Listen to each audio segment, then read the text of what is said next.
There is a pressure following you. Bills that do not resolve, relationships that strain no matter how carefully you speak, doors that close the moment you approach them, delays that arrive exactly when you cannot afford them, rejections that seem to know your name.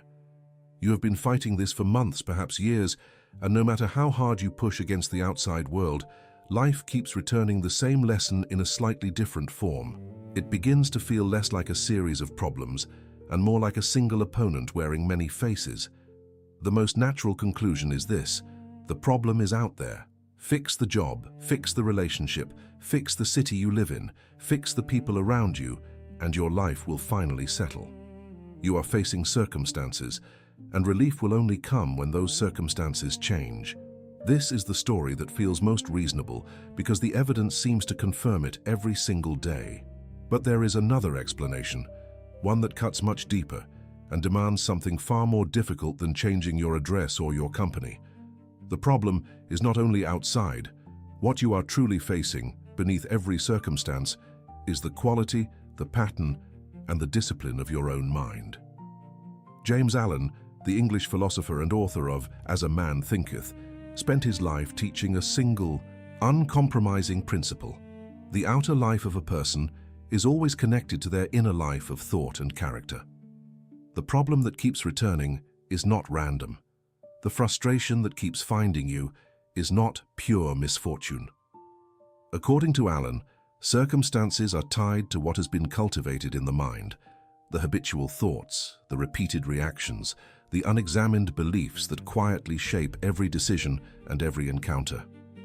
The mirror life holds up to you is not punishment. It is instruction, and what it is showing you has always been there waiting to be read.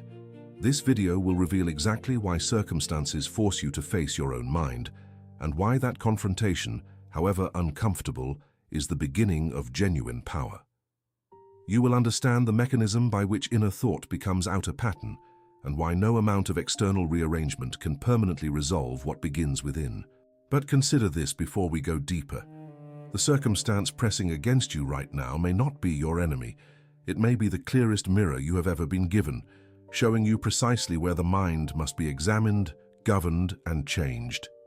That possibility is what James Allen spent his life proving. Every morning begins with the outer world already making demands. There is the money problem that did not resolve itself overnight. There is the person who continues to behave in the way that exhausts you.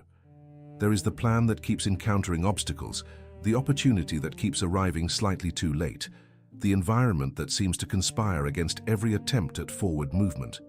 The natural response is to engage all of it, push back harder, argue more precisely, maneuver more carefully. You pour your energy outward because the problems appear outward, and for a time this feels like the correct strategy. But something strange begins to happen. You resolve one circumstance and another rises to take its place. You remove one difficult person from your life and a nearly identical dynamic surfaces somewhere else. You leave one financial situation behind and find a similar pressure waiting in the new arrangement. Life keeps returning to the same lesson. The subjects change, the settings shift, the faces are unfamiliar, yet the essential experience remains identical. This is not coincidence, it is a pattern, and patterns do not live in the outside world. They live in the mind that encounters the outside world. The exhaustion that follows from this kind of outer war is unlike ordinary tiredness. It is the exhaustion of someone who has been solving the wrong problem. Every battle won at the surface leaves the root untouched, so the same root produces the same fruit. The viewer who pours all available energy into rearranging circumstances without examining the thought patterns that built them finds themselves, a year later, standing in a different location with a recognizable set of difficulties. They are tired not because life is cruel, but because they have been fighting a reflection instead of examining the source. Eventually, the weight of repetition becomes undeniable. The same argument surfaces in every close relationship. The same financial anxiety returns regardless of income. The same feeling of being blocked appears across entirely different domains of life. A person can be intelligent, hardworking, and genuinely well-intentioned, and still find themselves exhausted by an outer war that seems to have no permanent victory condition.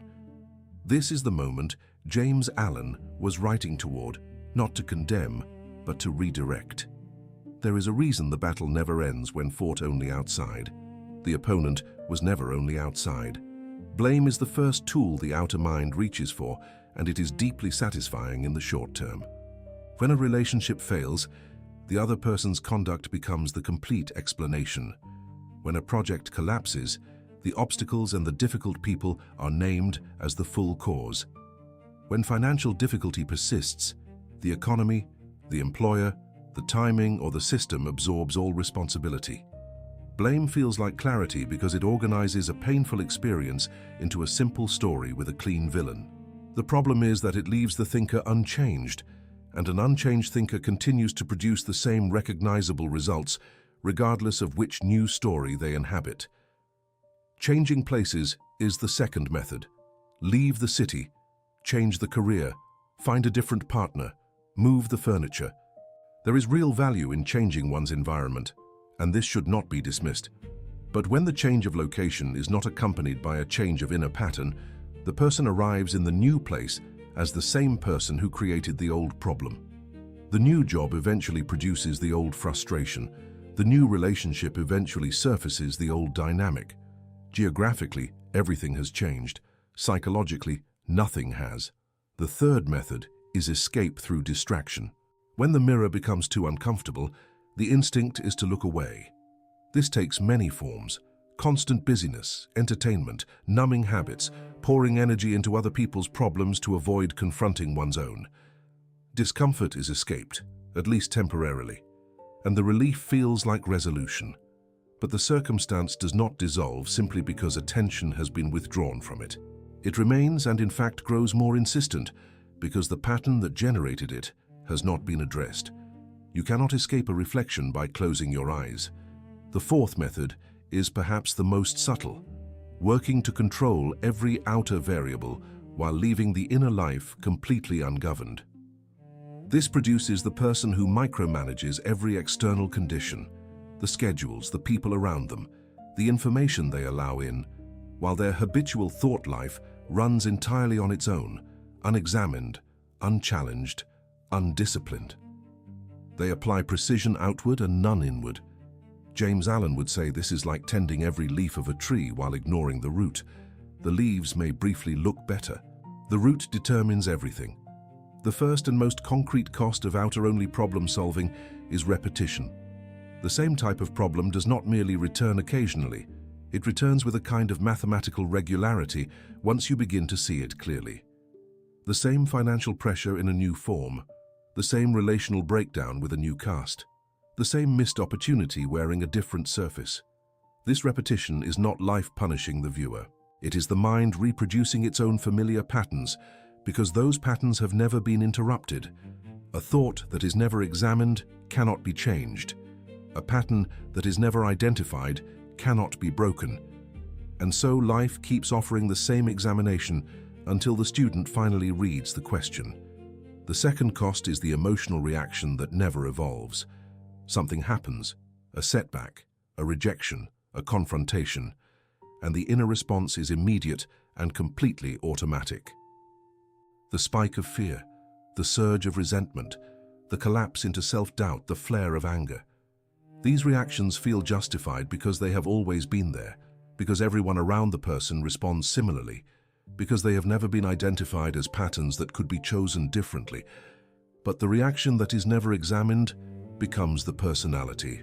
And the personality built from unexamined reactions continues to encounter the circumstances those reactions attract and sustain. Perhaps the most painful cost is this: the same choices rebuild the same prison. Not because the person lacks intelligence or effort, but because the thought beneath the choice has not changed.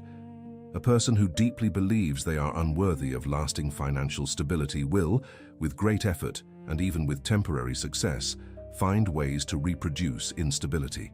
Not consciously, not deliberately, but the belief shapes perception, perception shapes choice, and choice repeated shapes circumstance. The prison is not built from the outside in, it is built from thought outward, and only when the thought changes does the structure begin to shift. The fullest cost of avoiding the mirror is this: the viewer keeps meeting their own mind wearing new costumes. A new employer who mirrors the same authority dynamic.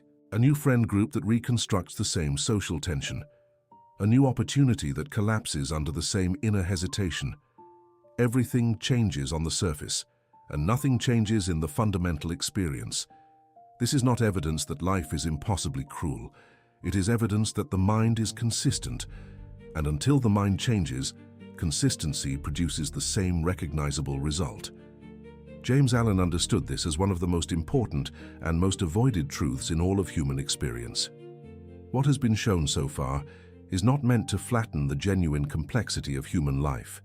Real injustice exists. Real misfortune occurs. Some circumstances arrive through no inner failing and demand to be resisted, changed, or endured with dignity.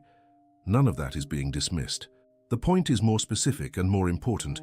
Even within genuine adversity, the mind's response, the habitual pattern of thought, interpretation, and reaction, shapes what happens next. Circumstance is not meaningless. It is information. And the information it most reliably carries is a description of the mind that has been meeting it.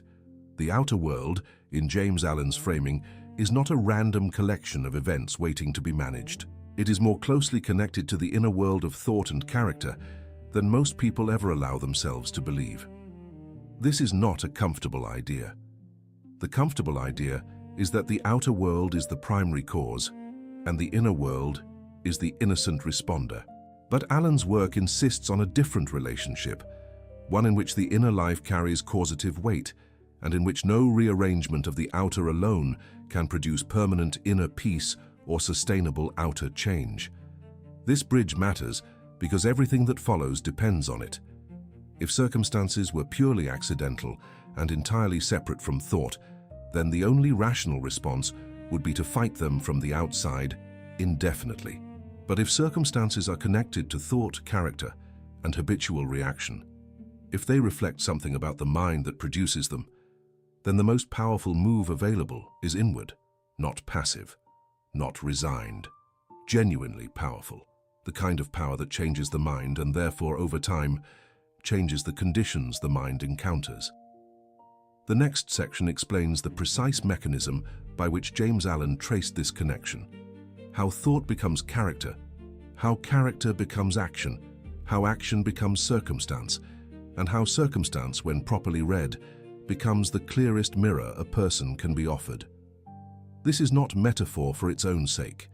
It is a map.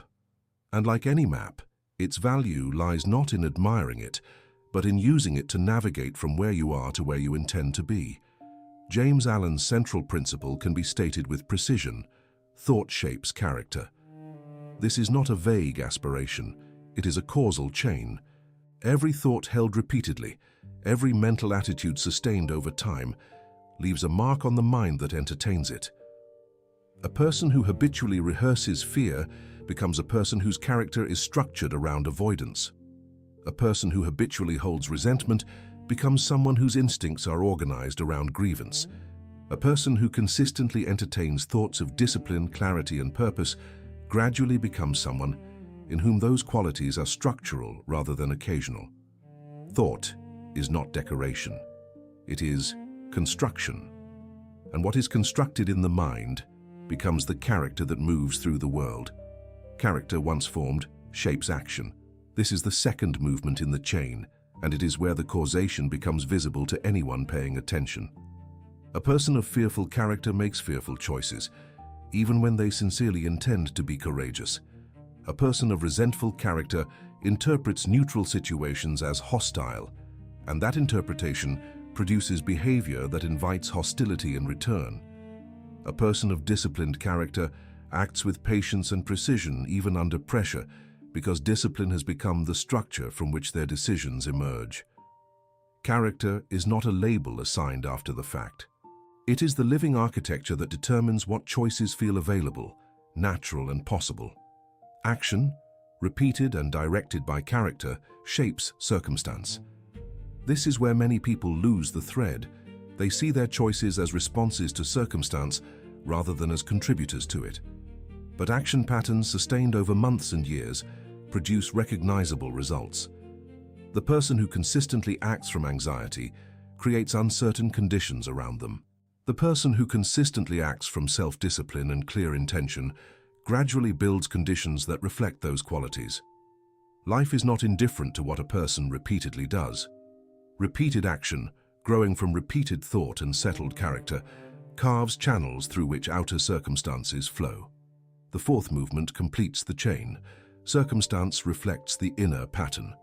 Not perfectly, not in every individual event, but across the sweep of a life, the circumstances a person repeatedly encounters carry the signature of the mind that has been meeting them. The repeated pattern of difficulty in relationships reflects something about how relationships are habitually approached, thought about, and reacted to. The repeated pattern of financial instability reflects something about the beliefs, habits, and choices that have governed financial conduct. The reflection is imperfect, complex, and often uncomfortable to read, but it is there. To change the reflection, the mind must be governed.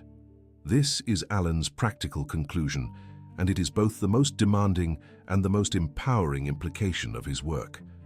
If the chain runs from thought to character to action to circumstance, then any genuine change in circumstance must eventually trace back to a change in thought. Not just one new thought on a single morning.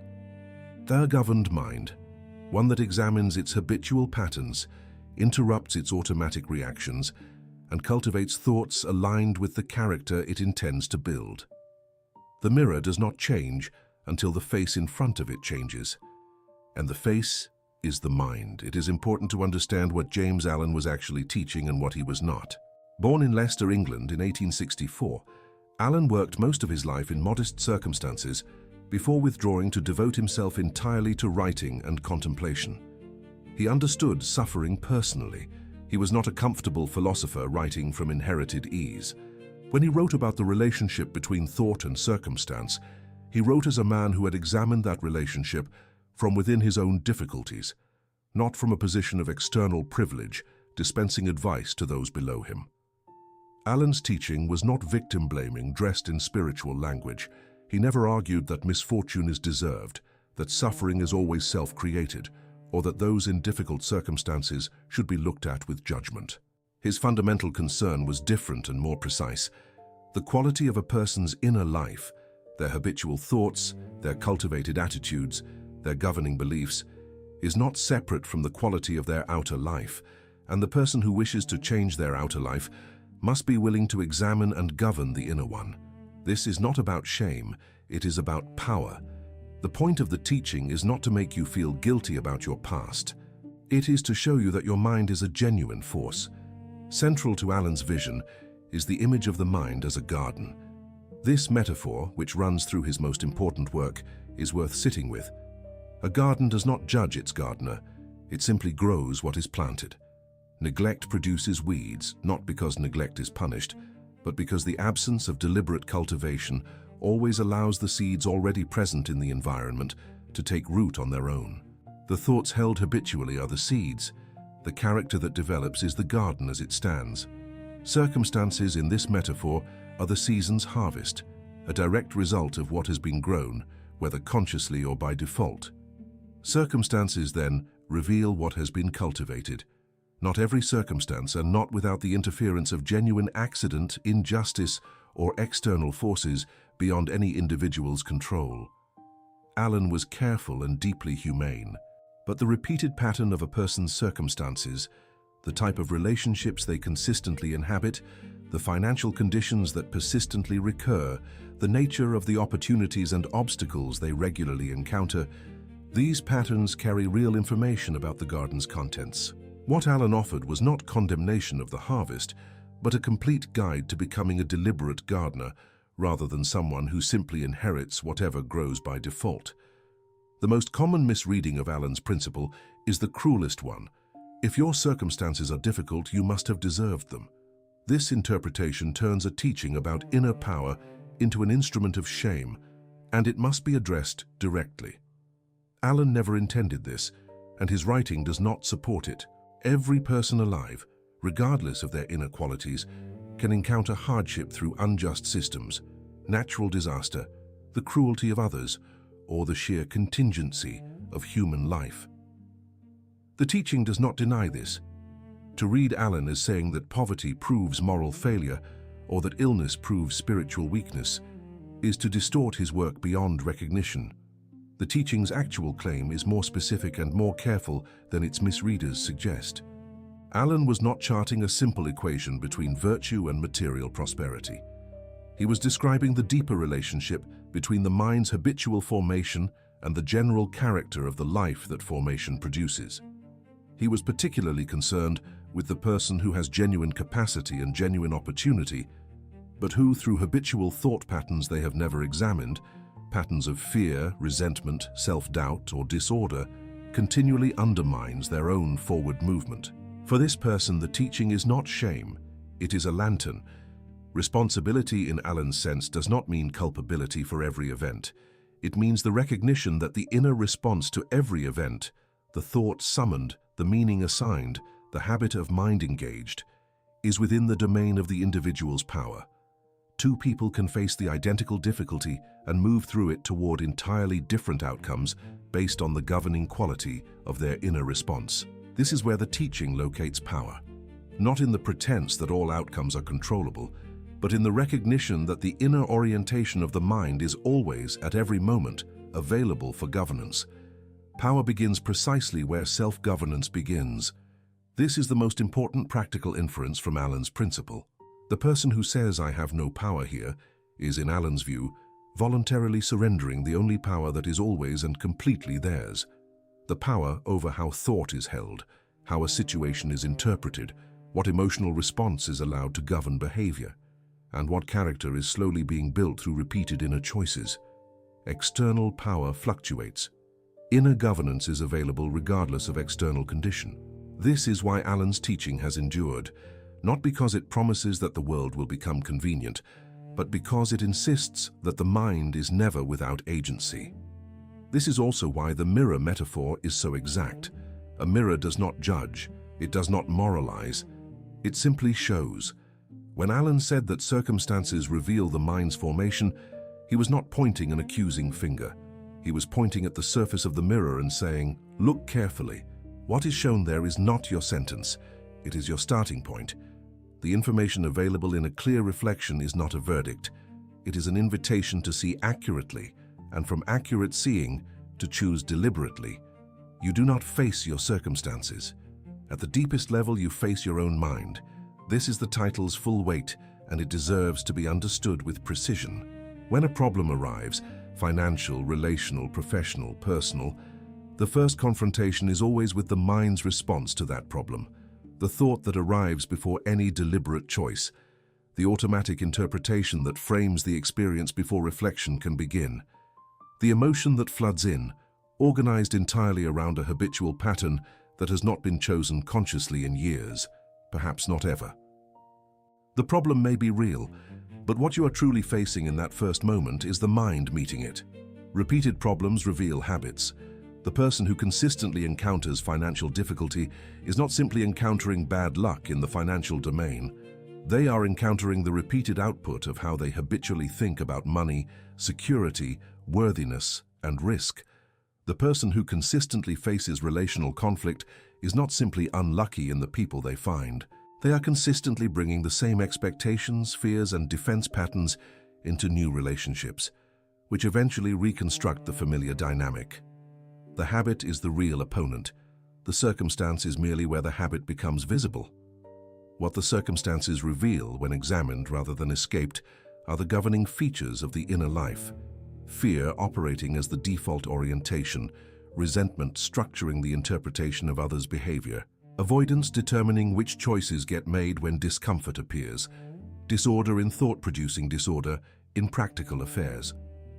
These are not character flaws in the condemning sense. They are patterns, and patterns can be identified, interrupted, and gradually replaced with different patterns through sustained inner work. The mirror does not show a verdict, it shows a pattern. Patterns change. The mirror truth, then, is not a statement of defeat. It is the most precise description of where genuine power can be exercised. Every time a problem forces you to pause, to feel, to react, That moment contains an invitation to meet the mind behind the reaction, to ask not only, how do I solve this externally, but what is being revealed about the pattern operating here, to read the reflection rather than fight it. This is what James Allen spent his life teaching, not that the world is cruel, not that suffering is deserved, but that the mind is causative, the mirror is honest, and the power to change both begins in the same place, the interior. The mechanism James Allen described is not mystical in the sense of being beyond understanding. It is psychological and deeply observable once the attention is turned inward with honesty. It begins at the moment an outer event makes contact with the mind. A bill arrives, a message goes unanswered, a plan is disrupted.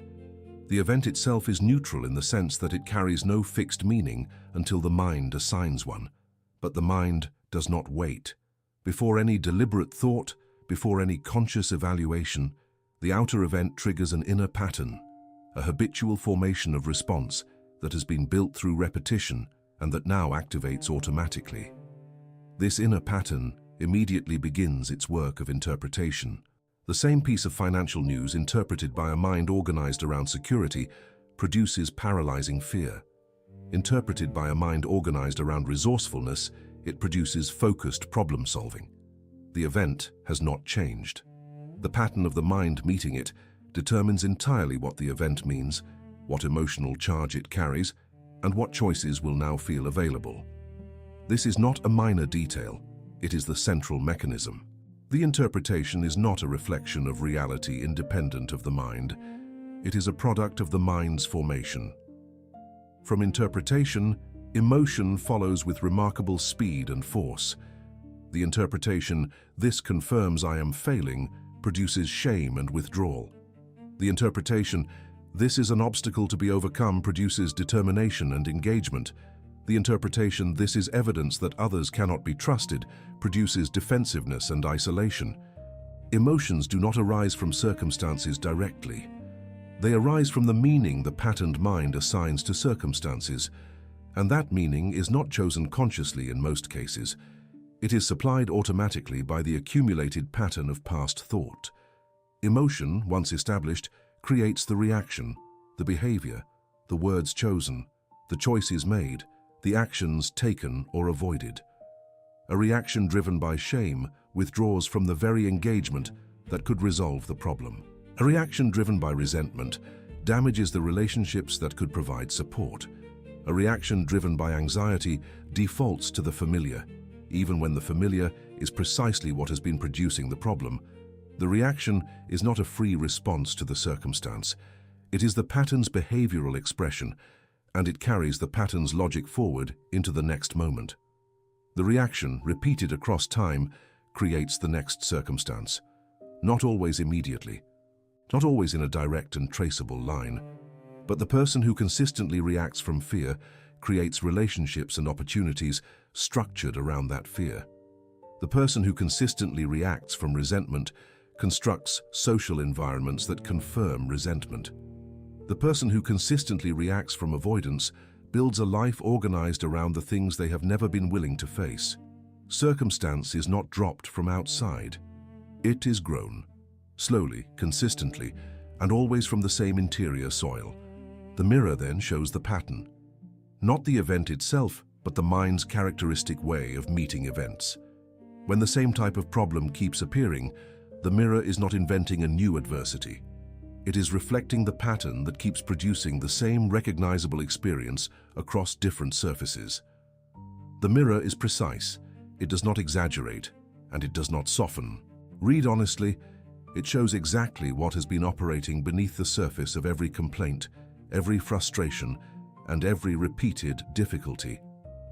This is not comfortable, but it is the most genuinely useful information a person can receive.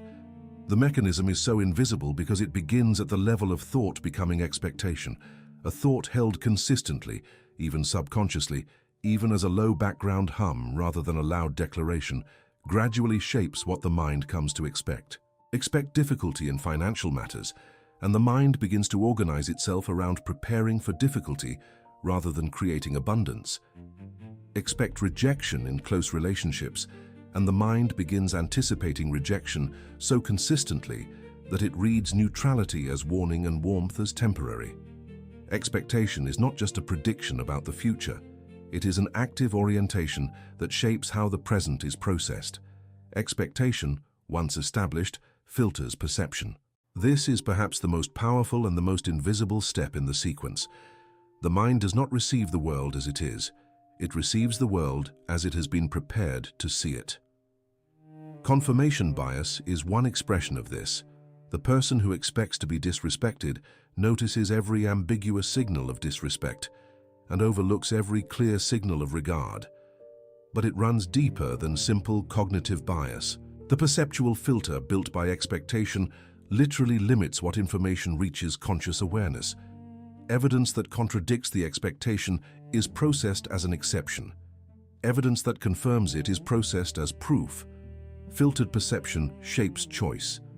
When the world is consistently seen through the lens of a particular expectation, choices are made in response to a world that has been partially constructed by the mind perceiving it. A person who perceives the professional world as hostile to their advancement will make the small daily choices of someone navigating hostility. Choices that are often self-protective in ways that are also self-limiting. They will not take the visible risk. They will not speak with the authority they might otherwise project.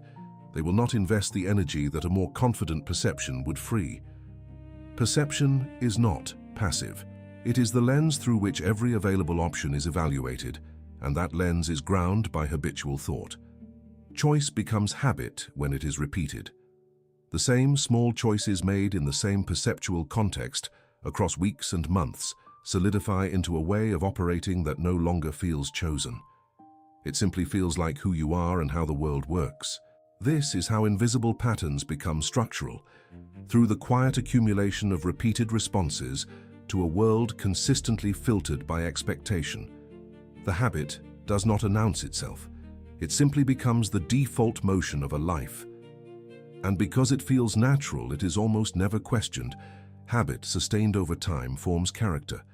This is Allen's fundamental principle expressed from the other end of the chain. Character is not born.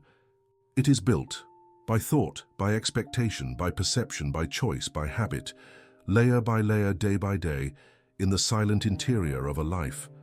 And character, once formed, is not merely a description of a person.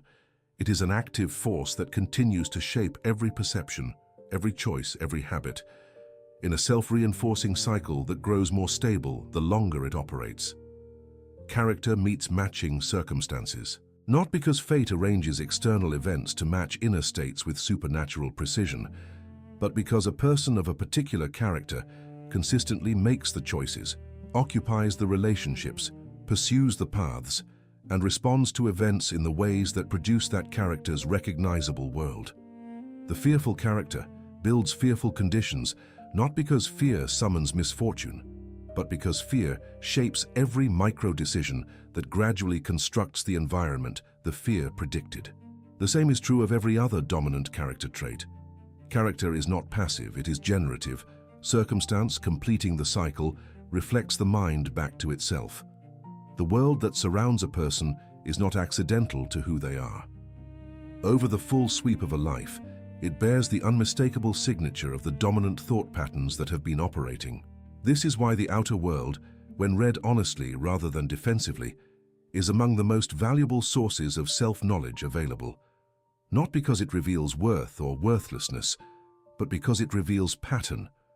And pattern is the entry point of all genuine transformation. The first thing that prevents the mirror from being read is blame.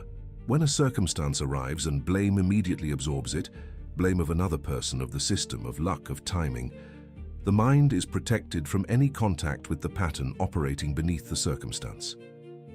Blame is not always wrong in its attribution. Sometimes another person's conduct genuinely is a contributing cause, but when blame becomes the complete and final explanation, it closes the investigation before it can reach the inner dimension. The mirror is covered. The pattern continues. The circumstance returns. Denial is the second interrupter, and it is more subtle than blame. Denial does not necessarily argue that someone else caused the problem. It simply refuses to see the problem clearly. The financial situation is not that serious.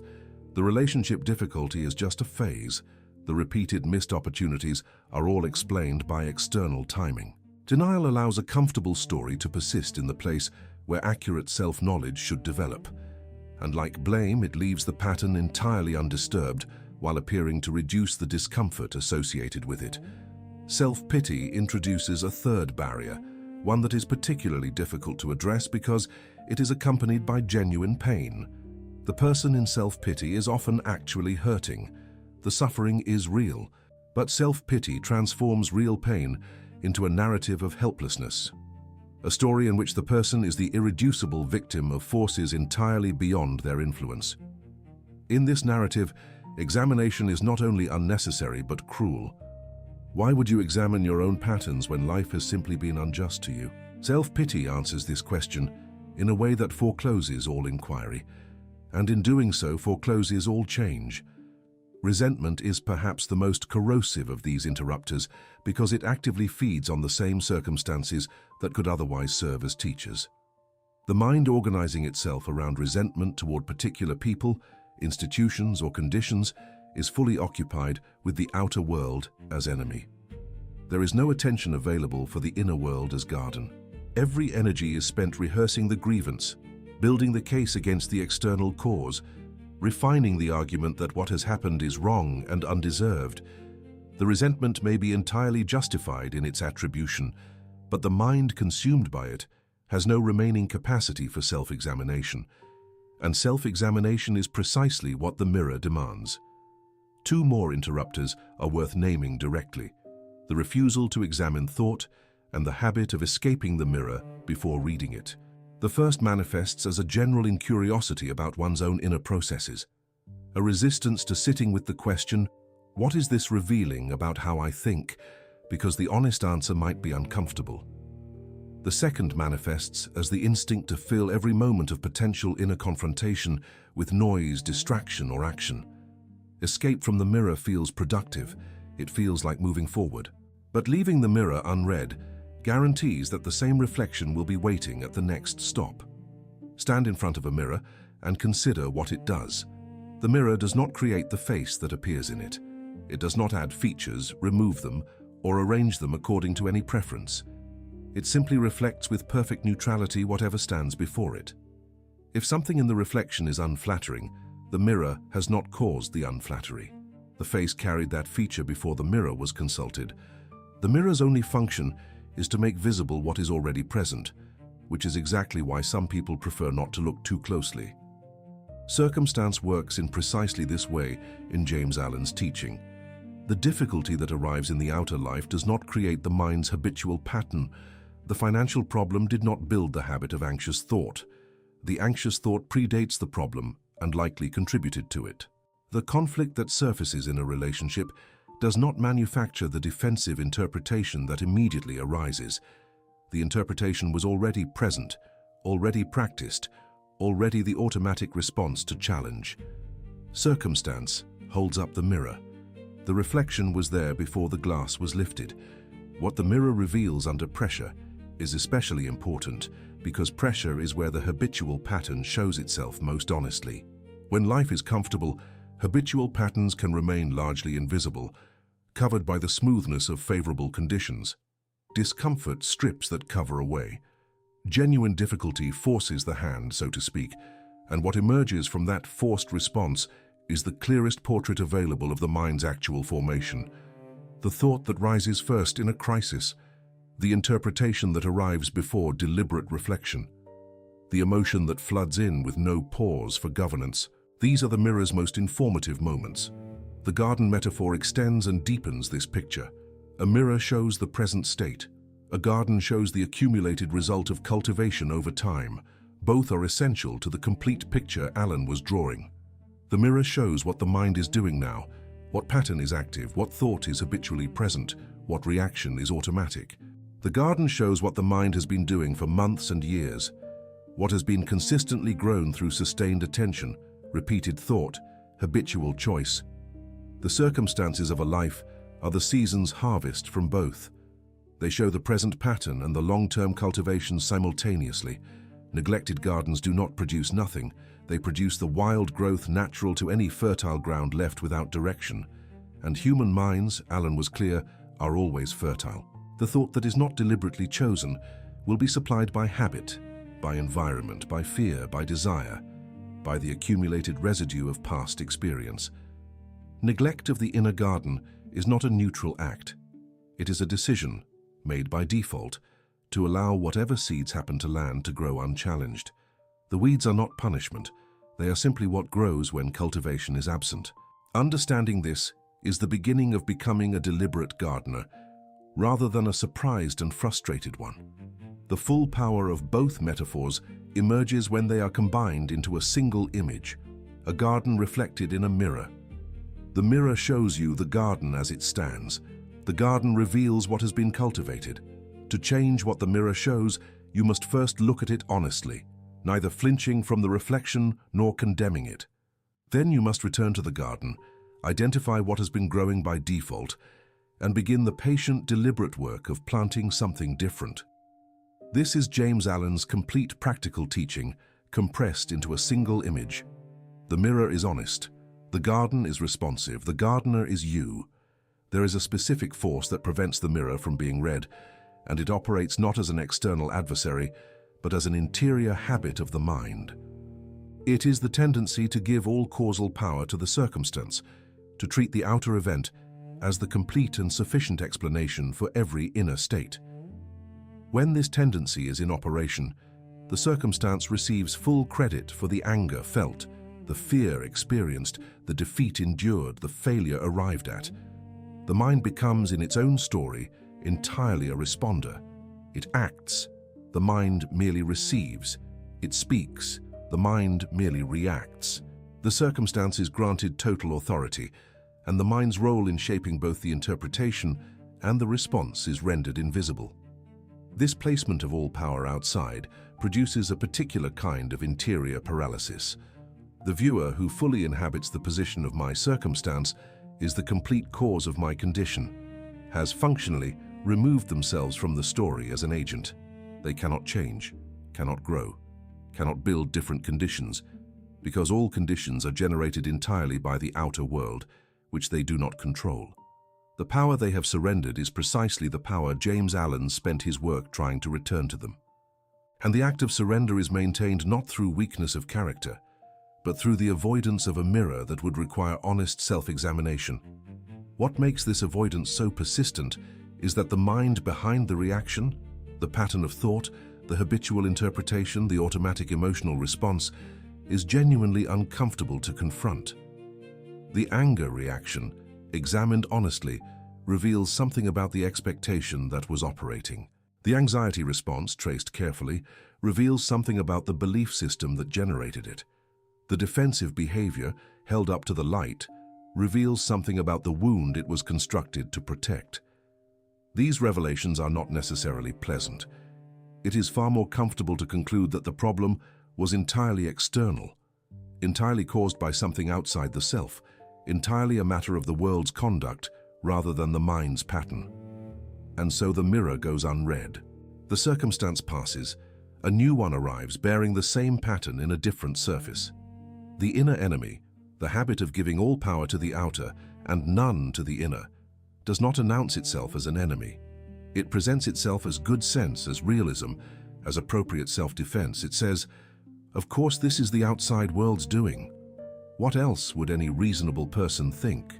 It is precisely this disguise that makes it so effective and so important to name with clarity before the turning point can be reached. The inner enemy of outer blame never introduces itself honestly. It speaks in the language of reason, fairness, and common experience.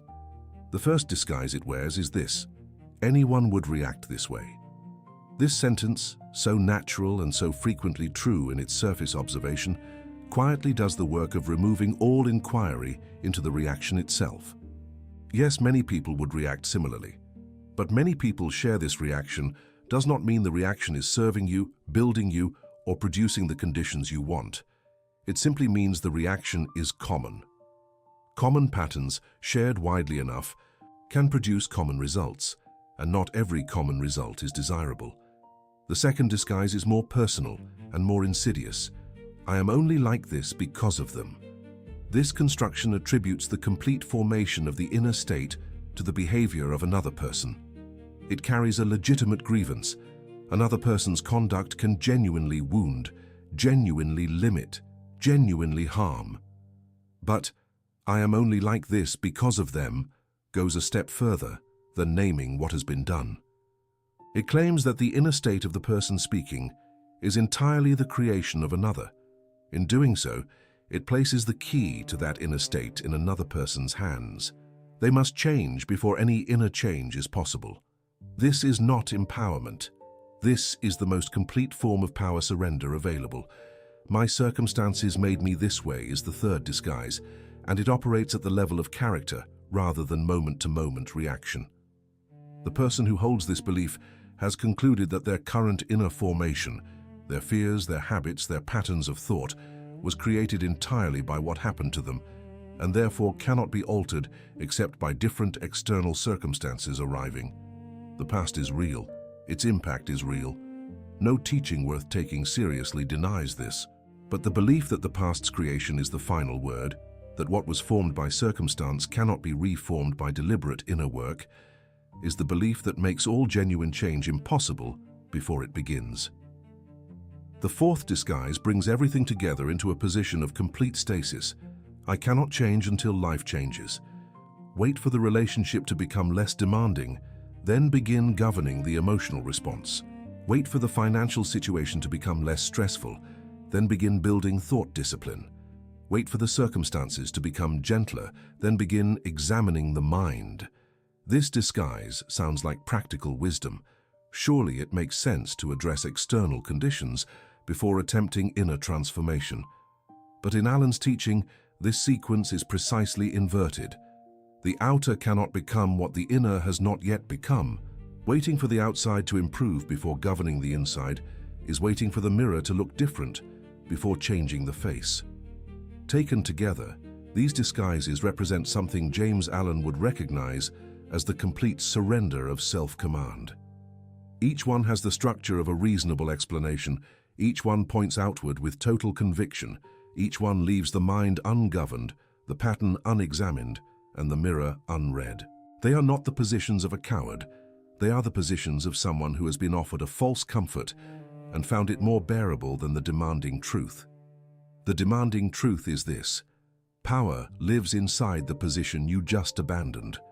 The first and most measurable cost of maintaining the inner enemy's position is the guarantee of repetition. A pattern left unexamined cannot change. The thought that habitually produces a particular emotional response will continue producing it every time a similar event arrives. The character formed by sustained habitual thought will continue meeting the circumstances that character consistently produces. Nothing new can enter a garden where no deliberate cultivation has occurred and no weeds have been removed. The person who blames their outer circumstances entirely and examines their inner pattern never will continue with absolute certainty to encounter the same type of circumstances in new forms.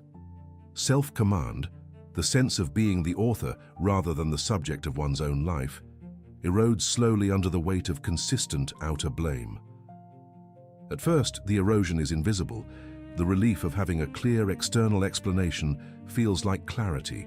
But gradually, the repeated experience of being at the mercy of circumstances builds a deep inner conviction of powerlessness. The world is too large, too unpredictable, too unjust to be navigated from a position of genuine agency. This conviction, once established, becomes self-confirming, because a person who deeply believes in their own powerlessness will make choices consistent with powerlessness, which will produce conditions consistent with powerlessness, which will be read as further evidence that the original conviction was correct. When self-command dissolves, circumstances become masters. This is Allen's most precise description of the mechanism taken to its conclusion. The person who refuses to govern the mind becomes governed by what the mind encounters. They do not choose their emotional state. The circumstance chooses it for them. They do not determine their interpretation. The automatic pattern determines it. They do not select their response. The habitual reaction selects it. Life is experienced entirely as something happening to them, because in the most functional sense, it is. Every capacity for inner governance has been attributed to the outer world, and the outer world, indifferent, inconsistent, and frequently unkind, is now exercising it. The mirror grows harsher when the lesson is avoided. This is not a supernatural punishment, but a natural amplification. Patterns not interrupted intensify over time as they become more deeply grooved. A habit of fearful thought rehearsed for another year is more structurally embedded than it was at the start of that year. A character formation built from persistent resentment is more architecturally fixed after a decade than after a month. The circumstances generated by deeper, more embedded patterns are correspondingly more difficult to navigate. The lesson the mirror was offering gently becomes something sharper, more insistent, harder to look away from, not because life is cruel, but because the signal was ignored and has now been amplified. These costs are not presented here as threats. They are presented as the honest description of what the unreading of the mirror produces in a life, across time. James Allen was compassionate but direct. He did not soften the consequences of avoiding self-knowledge, because to soften them would have been to undermine the urgency of the alternative. The alternative is not more difficult than the cost, it is far less so. The inner work of reading the mirror is demanding in the moment. The cost of never reading it is a whole life spent being governed by what the mirror was trying to teach. The first step in breaking the pattern is deceptively simple and almost universally resisted. Stop fighting the mirror. Stop treating the circumstance as an opponent to be defeated, and start treating it as a surface to be read. This does not mean accepting injustice. It does not mean abandoning legitimate effort to change outer conditions. It means holding the possibility, even briefly, that what is appearing in your outer life is telling you something about your inner life, and that the most powerful first move is not counterattack, but inquiry. Inquiry takes a specific form. When a problem arrives, the question is not only how do I make this stop, but what thought is this revealing? What is the habitual interpretation operating beneath the frustration? What expectation was disappointed, and where did that expectation come from? What belief is running in the background, invisible but active, shaping how this event is being perceived and processed? These are not comfortable questions. They require a willingness to look at the mind with the same directness that the mind usually reserves for looking at external problems. But they are the questions through which the mirror becomes legible. From inquiry, identification becomes possible. Once the question has been genuinely held, once the reflex to immediately look outward for all explanations has been suspended, however briefly, the repeated reaction begins to reveal itself.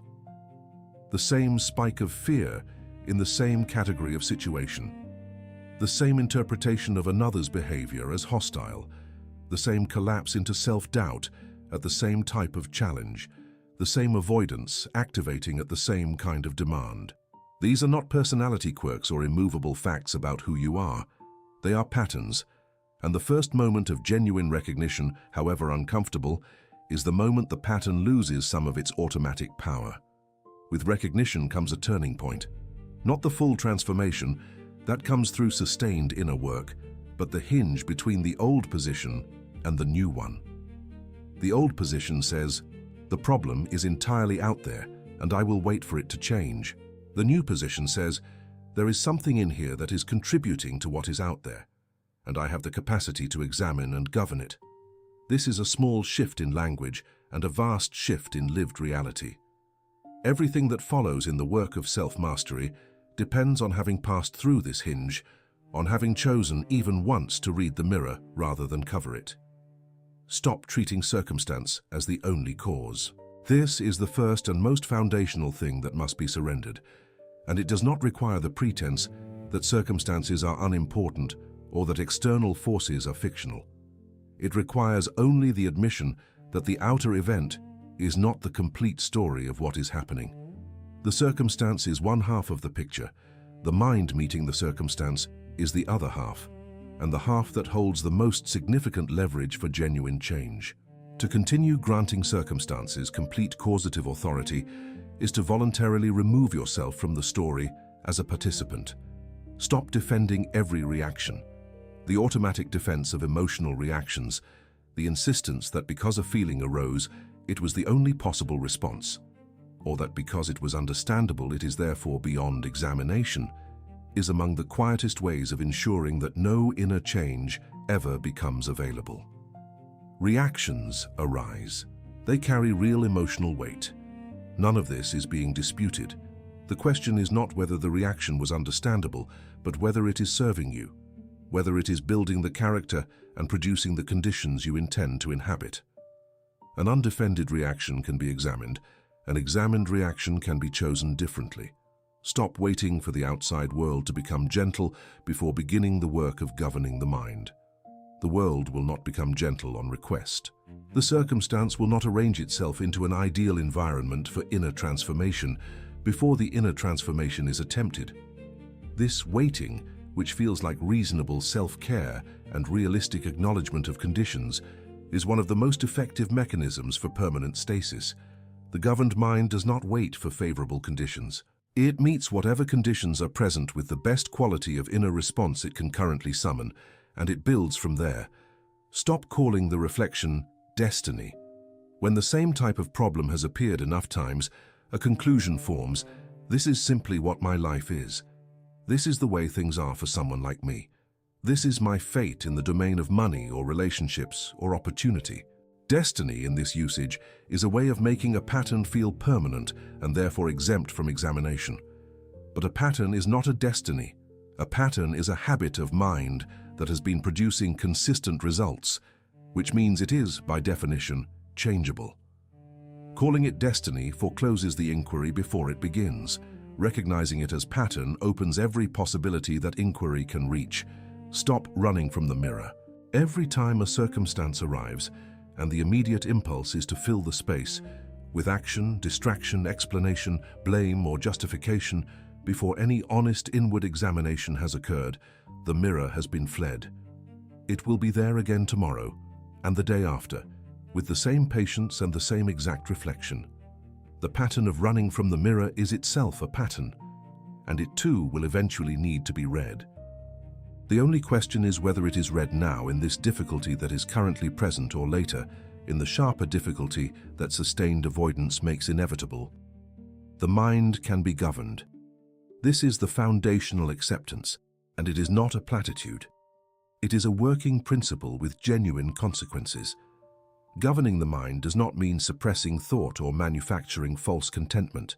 It means developing the capacity to examine what is habitually operating, to interrupt what is producing destructive outcomes, and to cultivate what builds the character and circumstances the person genuinely wants. This capacity is not reserved for unusual individuals. It is the basic equipment of every human mind, available regardless of past formation and present difficulty. James Allen's entire work was an elaboration of this single foundational claim. Thought can be examined. The habitual patterns of interpretation, expectation, and emotional response that have been operating automatically for years are not exempt from inquiry just because they feel natural or long established. The thought that arrives before deliberate reflection is the most important thought to examine, precisely because it is the most automatic. Where does it come from? What belief does it express?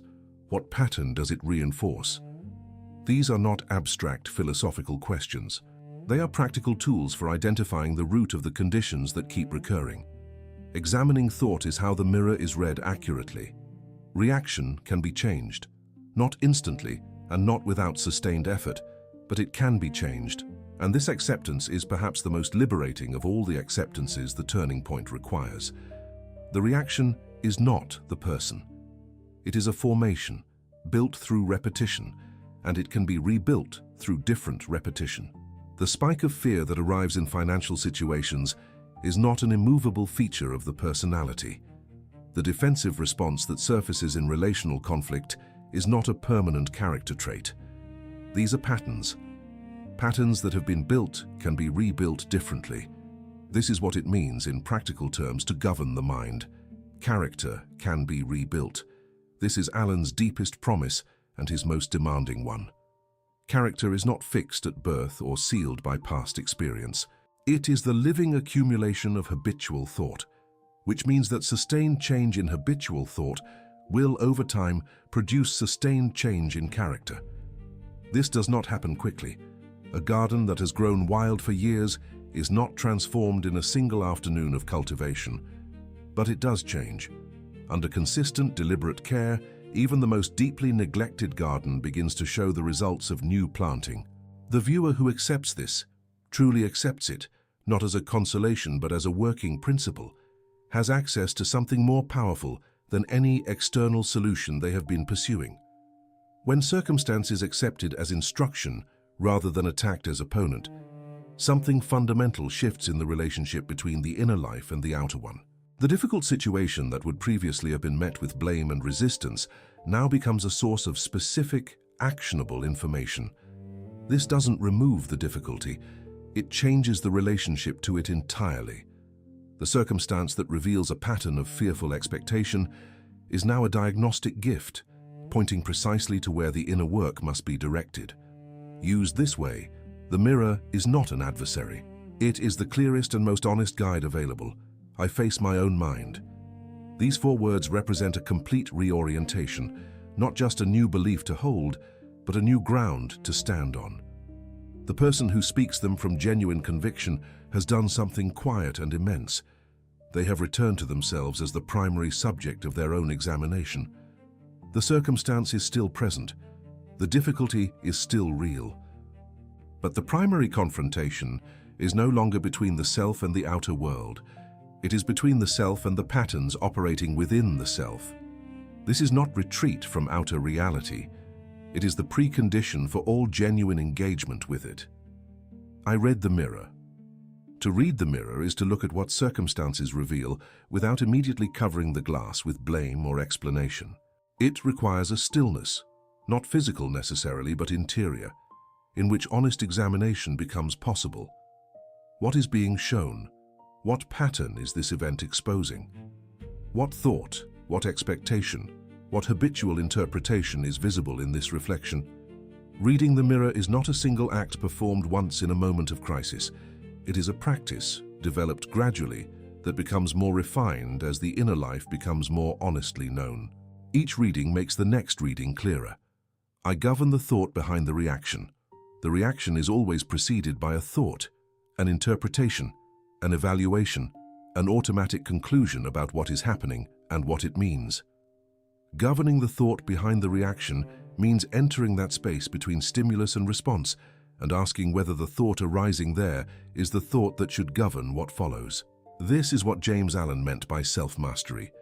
Not the elimination of all difficult feeling, but the development of the capacity to meet the thought before it has become an unexamined reaction and to choose, deliberately and repeatedly, what quality of mind will preside over the next moment. I change the pattern at the root.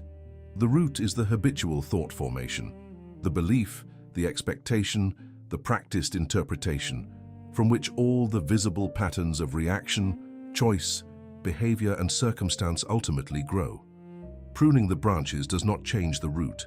Rearranging the external circumstances does not change the root.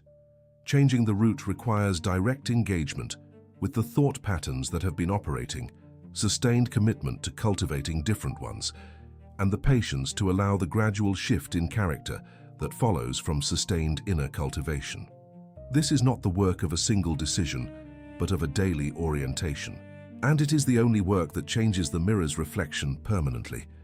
Every person arrives sooner or later at a decision point between 2 positions, blame or self-mastery. This is not a comfortable binary because neither option is cost-free and the costs fall in entirely different places. The choice is not between pain and comfort. It is between 2 different kinds of pain, pointing in 2 entirely different directions.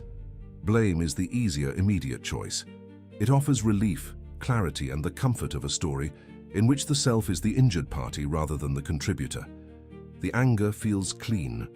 The grievance feels just. The identity of someone wronged by circumstances is recognizable, sympathetic, and requires no difficult inner examination. For a time, sometimes a long time, Blame is genuinely relieving. The mirror is covered, and the face looking away from it feels, if not happy, at least justified. Self-mastery is the more demanding immediate choice. It asks the person to hold themselves as the relevant subject of examination, even while acknowledging that outer circumstances are genuinely difficult. It requires sitting with the discomfort of recognizing one's own patterns rather than the comfort of assigning all causation to the outside world. It asks for sustained effort over time rather than the immediate relief of a complete external explanation. In the short term, it costs more than blame. It is simply true. No honest account of this teaching obscures that. The decision, then, is between the relief that keeps the pattern and the discomfort that changes it, between the comfort of excuse and the power of self-command. The viewer who chooses blame will find the mirror waiting again, as it always has. The viewer who chooses self-mastery will find the mirror offering what it always offered, not condemnation but information, and will discover that information, honestly received and deliberately acted upon, is the beginning of a life built from a governed mind rather than one that has been produced by default. The practice begins not with major life changes, but with a single inserted pause.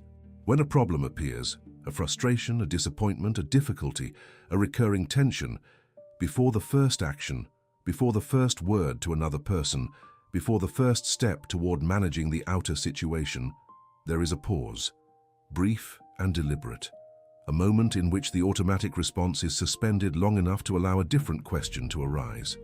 This pause is the entire practice in its most essential form. Everything else builds from it. James Allen was not describing a complicated system. He was describing one foundational act, the act of turning the attention inward before directing it entirely outward. From within that pause, a question. What thought is this revealing? Not immediately, how do I fix this, but first, what is happening inside me as I meet this? What thought arose first, before any deliberate reflection? What interpretation organized the experience before the mind had time to examine its own process? What was assumed, anticipated, or feared? And when was that assumption, anticipation, or fear first planted? The question does not need to be answered completely in the moment. It needs only to be genuinely held. A question held with honesty opens something in the mind. A question dismissed or deflected closes it again. The second question deepens the inquiry. What reaction is repeating? Carry the experience for a moment and ask whether this response is familiar. Has this feeling appeared before, in this category of situation? Has this interpretation been reached before, with these kinds of events? Is the person standing in this moment recognizable, someone who has been here before, feeling this, reacting this way? The repetition is the clue. Not every reaction that repeats is wrong, but every pattern that repeats deserves the dignity of examination. Recognizing the repetition is recognizing the pattern, and recognizing the pattern is the beginning of being able to choose differently. What character is being formed by this response? This is the third question, and it operates at the longest timescale. A single reaction shapes very little, but a reaction that repeats across months and years builds the character that meets the world. If the response to financial pressure is consistently anxiety followed by avoidance, those responses are gradually building a character organized around anxious avoidance of financial reality, which is precisely the character least suited to improving financial conditions. Asking what character is being formed by a particular habitual response makes visible the long-term construction project that every repeated inner movement is quietly undertaking. Use circumstance as mirror. This is the complete practical instruction reduced to 5 words. Every time a difficulty arrives, the circumstance is not only what it appears to be on the surface, it is also a piece of reflective glass, angled at whatever thought pattern has been operating. The question is whether the glass is consulted or covered, whether the viewer asks what is being revealed or immediately begins fighting the reflection. This practice, carried through a single day consistently, begins revealing patterns within hours. Carried through weeks and months, it makes the interior of the mind one of the most legible and navigable territories in a person's entire life. Language matters in this practice. in ways that are not merely semantic. The internal language used to describe experience is not a neutral medium through which experience is reported. It is a structure that actively shapes how experience is processed, what emotions it generates, what choices it makes available. The sentence, "This is happening to me," builds a particular inner architecture. The self is passive, the circumstance is active, agency belongs to the outer world. This sentence, repeated enough, becomes a belief, and the belief becomes a character, and the character meets the world from the position it has constructed. Replace it with, "This is revealing something in me." Not every problem, not in every moment, and not with the pretense that the outer event carries no real weight. But as a general orientation of inner language, this replacement accomplishes something profound. It moves the primary subject of interest from the circumstance to the mind meeting the circumstance. It locates relevance inside rather than exclusively outside. It makes the experience legible as a source of self-knowledge rather than simply a difficulty to be overcome or an injustice to be complained about. Small changes in inner language, sustained over time, produce large changes in the character those language patterns are building.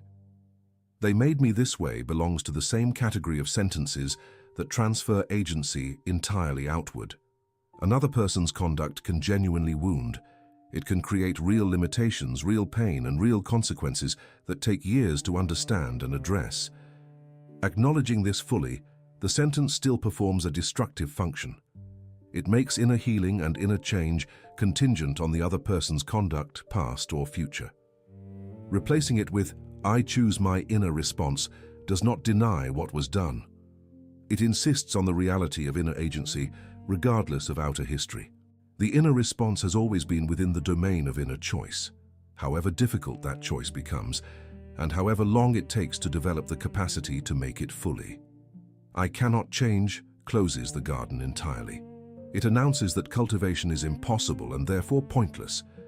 And once the announcement has been made internally, it becomes functionally true, not because change is genuinely impossible, but because the belief prevents the effort that produces change. Replacing it with "I can govern thought" reopens the garden. Not in the abstract, not as a philosophical claim about human potential, but as a concrete working principle for the present moment. What specific thought is operating right now? What specific pattern is this specific reaction expressing? Can that thought in this moment be examined rather than automatically obeyed? This is the question through which "I can govern thought" becomes something more than a consoling idea. These replacements are not performed once during a single moment of inspiration and then held permanently. They are practices, meaning they must be returned to repeatedly, each time the old language reappears, which it will regularly and with the full force of long-established habit. Alan was clear about this. The garden does not transform through a single day of cultivation. It transforms through the sustained, patient return to cultivation every time neglect has been allowed to creep back in. The discipline of inner language is the discipline of the gardener who returns to the garden even after the wind has scattered seeds that were not invited. All of this inner examination must eventually become outer action, not instead of outer action, but as its foundation. James Allen did not teach withdrawal from the world in favor of interior contemplation. He taught that the most effective outer action is the action that arises from a governed mind. The person who acts from unexamined fear produces outcomes shaped by fear, even when the action itself appears bold. The person who acts from unexamined resentment produces outcomes shaped by resentment, even when the action appears constructive. Governed thought is not an alternative to action. It is the quality that determines what the action will actually build. Respond instead of react. This is Allen's practical instruction, distilled to its most actionable form. Reaction is the automatic behavioral expression of an ungoverned pattern, immediate, driven by the habitual interpretation and its emotional charge, bypassing deliberate consideration of what is actually most appropriate. Response is the deliberate behavioral expression of a mind that has paused, examined, and chosen. The difference is not always visible from the outside, but its consequences accumulate significantly over time. A life built from considered responses bears a fundamentally different character from a life built from automatic reactions, even when the individual circumstances appear similar. Choose the conduct that builds new character. Every action is a deposit into the account of character, a small reinforcement of whatever quality is being expressed. Acting from patience builds a patient character. Acting from clarity builds a clear one. Acting from self-command, even imperfectly, even in small moments, builds the habit of self-command that will eventually operate with less effortful attention. This is the practical meaning of building character deliberately. Not the grand gesture or the single defining act of will, but the accumulated small choices to act from the quality of mind you are intending to develop, rather than from the quality that has operated by default. An important clarification must be made explicitly. This teaching is not a prescription for passive acceptance of abuse, systemic injustice, or conditions that cause real harm. Reading the mirror does not mean concluding that injustice is a spiritual lesson to be silently received. It does not mean that the person in genuinely harmful circumstances should examine their inner patterns instead of protecting themselves and seeking better conditions. Allen's teaching is about self-command, not self-erasure. The governed mind responds to genuine injustice from a position of inner clarity, rather than from reactive fear or resentment, and that inner clarity makes the outer response more effective, not less. The goal of this practice is the reclamation of inner command, the return to a condition in which the mind is genuinely the author of its own responses, rather than an automatic reactor to whatever the outer world presents. Inner command does not mean emotional flatness. It does not mean detachment from outcome or indifference to circumstances. It means meeting every circumstance, good and difficult, fair and unjust, with a mind that is examining, choosing, and governing, rather than simply receiving and reacting. This is the practical meaning of facing your own mind, becoming the gardener who knows the garden, tends it deliberately, and accepts full stewardship of what grows there. Blame will return. It will not arrive dramatically or announce itself as the adversary it is.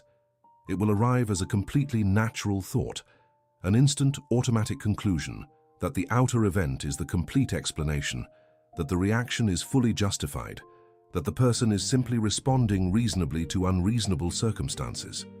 This is not failure. This is the nature of deeply established patterns.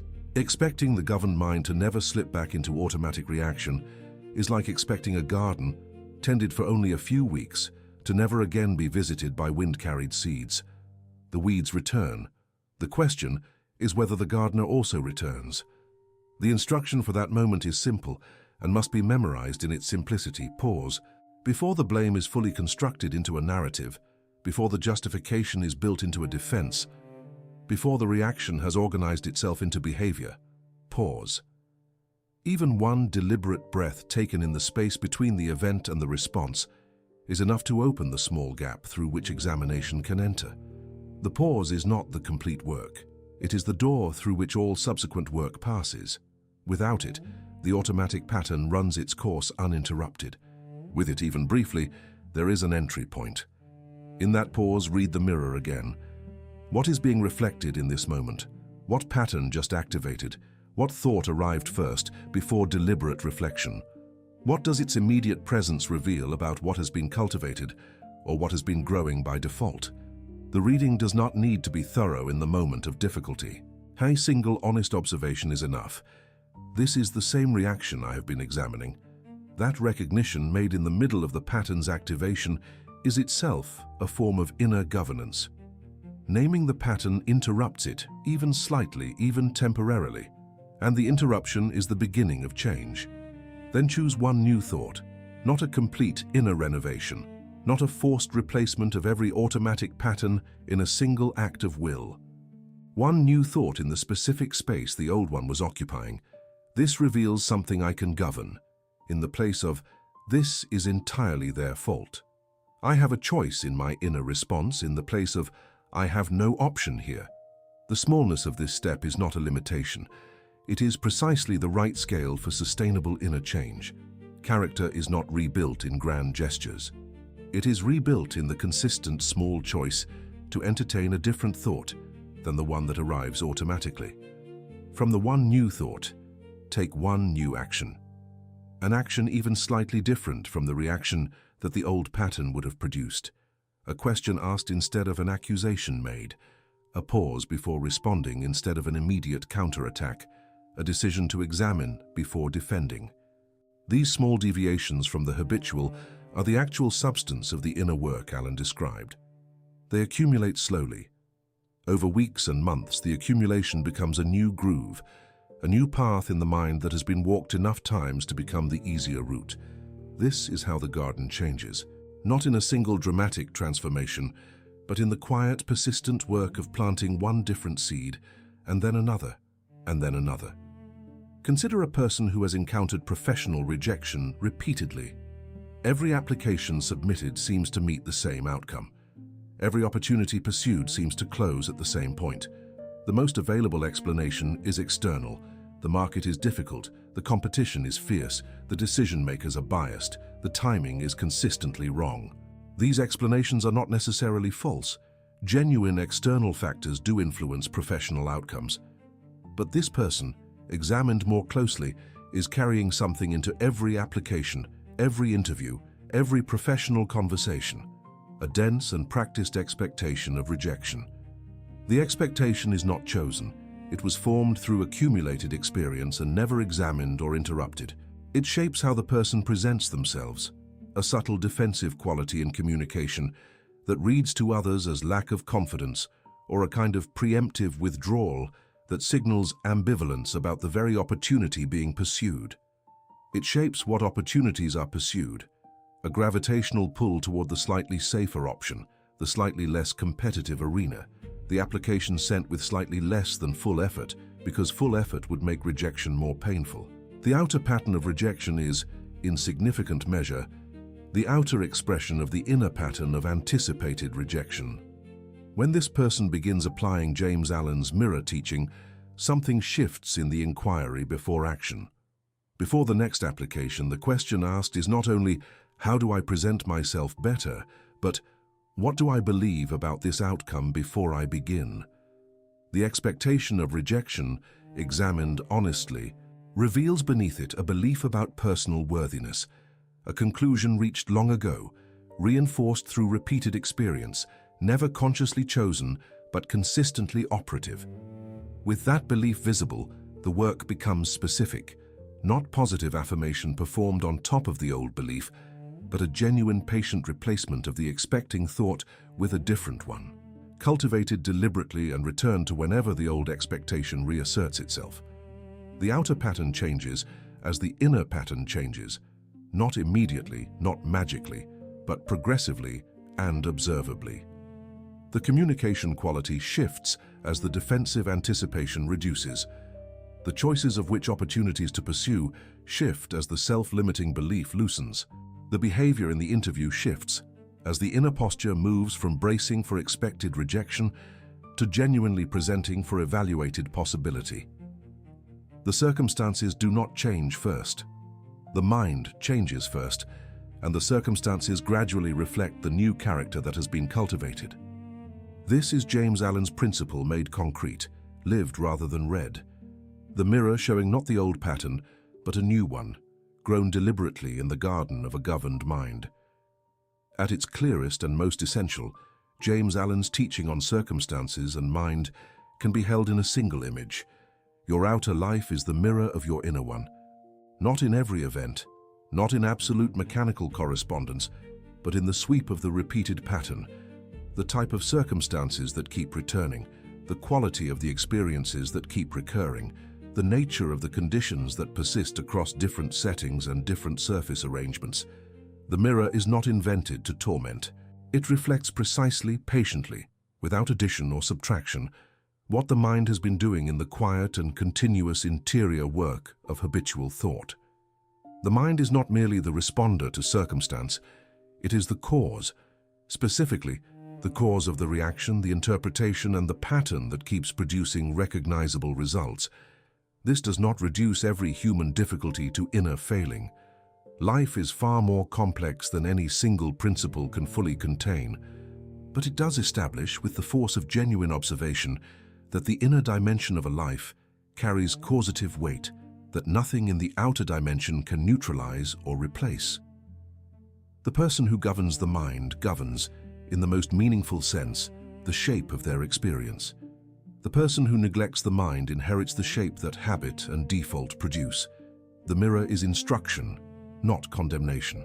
This cannot be said too clearly at the close of the teaching, because the risk of misreading Allen's principle as a verdict on personal worth is one the work itself consistently resisted. What the mirror shows is pattern, not punishment, not evidence of permanent deficiency, not confirmation that the viewer is somehow less deserving of a good life than others.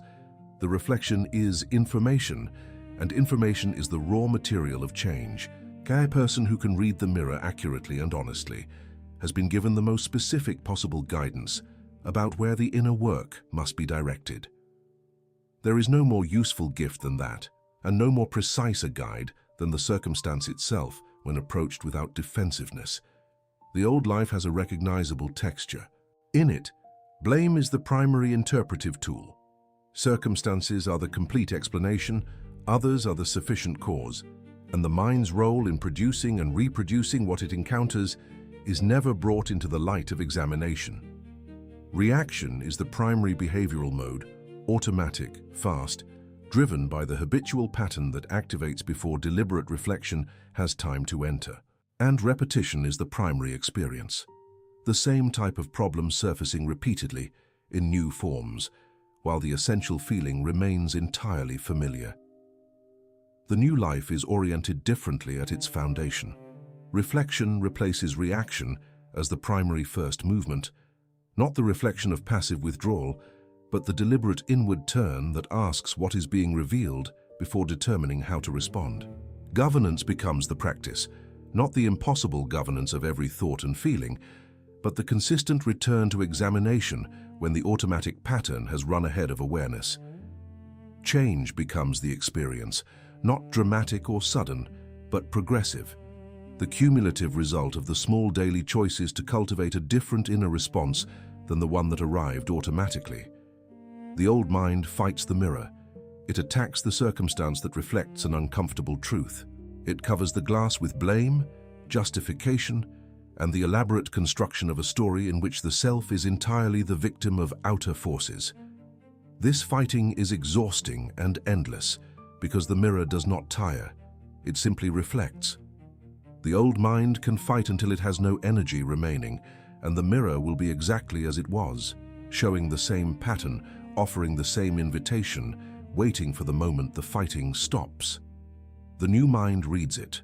It approaches the reflection with the combination of honesty and self-compassion that genuine self-knowledge requires, neither pretending the reflection is flattering nor condemning what is shown as a permanent verdict. It asks what the reflection is showing. It traces the pattern to its root in habitual thought. It takes that information into the garden and begins the patient work of deliberate cultivation. The new mind does not fight the mirror.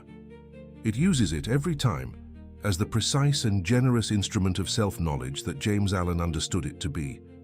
Here is the full weight of what has been taught, gathered into its final and most essential form. You do not merely face your circumstances. In the deepest and most causatively accurate sense, you face the mind that meets those circumstances. The difficulty that arrives, the pattern that repeats, the frustration that will not resolve. These are the outer surface of an interior dynamic. The mind's habitual thought shapes how events are interpreted. The interpretation shapes the emotional response. The emotional response shapes the action. The action repeated shapes the circumstance. And the circumstance, held up as a mirror, shows the mind the pattern it has been enacting, sometimes gently, sometimes with increasing insistence, always with perfect accuracy. Change the mind, and the mirror changes. This is not a promise that the world will instantly reorganize itself in response to a single shift in inner orientation. It is the much more important and more durable principle that the mind's pattern, genuinely changed at the root through sustained inner cultivation, produces different choices, different character, and ultimately different conditions. The harvest changes when the garden changes. The reflection changes when the face changes, not all at once, not in a single dramatic moment, but with the certainty that belongs to laws that operate consistently, whether or not the person subject to them is aware of them. Here is the statement of the complete teaching as a single governing truth. The person who governs the mind governs the life. Not perfectly, not with absolute control over every external event, and not without the genuine difficulties that belong to every human existence, but in the domain that matters most, the domain of thought, character, reaction, interpretation, and inner orientation. The governed mind is the most powerful force available to any person in any circumstance. This is what James Allen was teaching through every page he wrote. The mirror is honest. The garden is responsive. The mind can be governed. The life can be changed. And all of it begins at the same point, the moment you stop fighting the reflection and begin reading it. The choice that has been described throughout this teaching is available to you right now in the life you are currently living with the circumstances presently surrounding you. Not after they improve, not when the outer situation becomes more cooperative. Now, as you are, with precisely the mirror life is currently holding up. Because the mirror's instruction is always current. It reflects the present pattern of the present mind, which is the only thing you have both the ability and the responsibility to govern. There is a declaration that James Allen's teaching has always been building toward, one that replaces the oldest and most disempowering story with the most empowering truth available. It is not a boast. It is not a denial of difficulty. It is a vow of orientation, a commitment to be the gardener rather than the surprised recipient of whatever the garden produces. If that commitment speaks to you, and if the mirror truth has landed as something real rather than merely interesting, then this declaration is yours to make. The declaration is this: I face my own mind. 3 words that redirect every encounter with difficulty from the surface to the source. Every bill, every conflict, every setback, every repeated pattern that has refused to resolve, none of it is faced with the old posture of fighting the reflection. It is faced with this: a turning inward, an honest inquiry, a willingness to ask what thought is operating, what pattern is being revealed, and what character is being built by the response chosen in this moment. I face my own mind is not passivity. It is the most direct and courageous confrontation available, the one with the actual cause. Say it now if it is true for you. I face my own mind. Hold it not as a consolation, but as a working position, the ground from which all genuine outer change begins. This declaration does not make the circumstances less real. It makes the mind's role in meeting them honest. And from that honesty, the whole work of self-mastery becomes not a burden but a practice. The daily return to the garden, the consistent reading of the mirror, the patient cultivation of the character that will eventually produce the conditions the inner life has become capable of sustaining. If this truth has arrived as something you recognize, not from intellectual agreement alone, but from the deeper recognition of your own repeated pattern reflected in what has been described here, then comment below with those 4 words: I face my own mind. Let that comment stand as the beginning of a vow, made publicly, and therefore made more binding. A vow not to have arrived at perfection of self-governance, but to have accepted self-governance as the direction in which all effort will now be oriented. If the teachings of James Allen on thought, character, circumstance, self-mastery, and the moral architecture of a governed life continue to speak to something you are actively working to understand, subscribe to this channel. Each video in this series goes deeper into the classical laws Allen left behind, translating their full weight into the practical and psychological dimensions of contemporary life. This is not a channel of summaries. It is a channel of immersions, and there is more ahead. The work James Allen described is lifelong, and this channel is built to accompany that work at every stage. Every teaching here is selected and developed to offer not just information, but genuine orientation. The kind that changes how a person meets their circumstances, reads their patterns, and governs the mind that shapes them both. From this day, stop fighting the mirror. The reflection it offers has never been your enemy. It has been the most specific, the most patient, and the most honest source of self-knowledge available to you.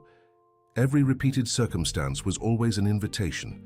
Every recurring difficulty was always pointing somewhere.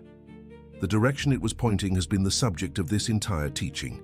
Inward to the thought, the pattern, the character, the governing quality of the mind that has been meeting the world. Govern the mind, not with the violence of self-condemnation, not with the pressure of impossible perfection, but with the patient and persistent care of a gardener who knows the garden is responsive, who knows that every seed planted deliberately displaces one planted by default, that every new thought cultivated with consistency changes the character that meets tomorrow's circumstances. The governed mind does not produce a perfect life. It produces an examined one, and an examined life sustained over time bears the distinctive harvest of thought that has been chosen rather than merely inherited. Remember this as the final truth of everything James Allen taught. Problems are mind reflected back until the mind is mastered. The circumstance is not the enemy. The unexamined mind that keeps producing the same circumstance is the only territory that genuinely needs governing. And you, with the mirror honest before you, with the garden responsive beneath your hands, with the declaration made, you are the only gardener this particular garden has ever had or ever needed.